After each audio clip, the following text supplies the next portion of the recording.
Megérkeztünk a Kobladzehez. Itt van előttünk. Kutya már érzi is a víznek a szagát szerintem. Nem semmi volt idáig. Nincs csak mögöttem. 3,5 km van csak mögöttem a felvonó úta, és nem tudom, hogy megtettem volna, hogy 10 körülbelül úgy érzem magam.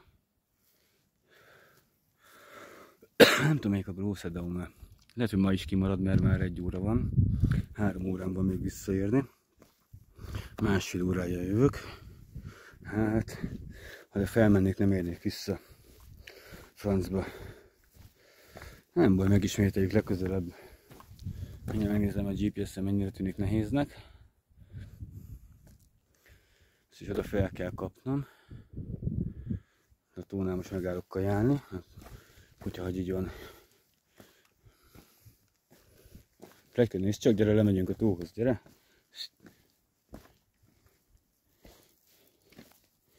Nézd csak! Nézd már, mi van ott, menjél! Menjél! Mehetsz!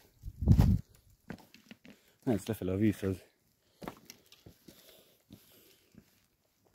Kobladze, igazából ez egy kis koblat pocsolya tulajdonképpen.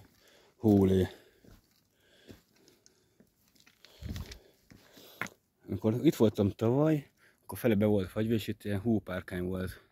Ha valaki emlékszik arra a videóra, és a tó is sokkal nagyobb volt, egészen kiért idáig a víz.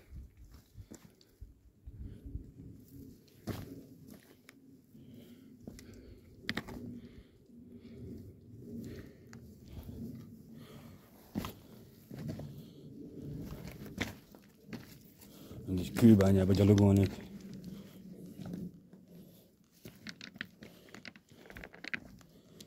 Jobbala. Azt hiszem, én is megmosdok.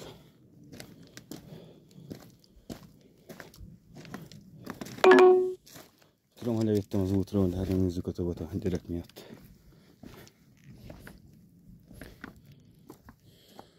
Milyen? Jó íze van? Igen, itt víz szokott lenni. Itt is azért szárazság volt fel, gondolom. Ez még megmaradt hólé és eső.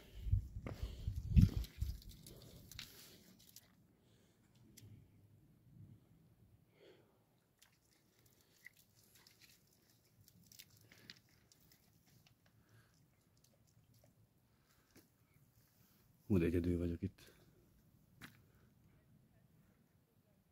Nem jönnek.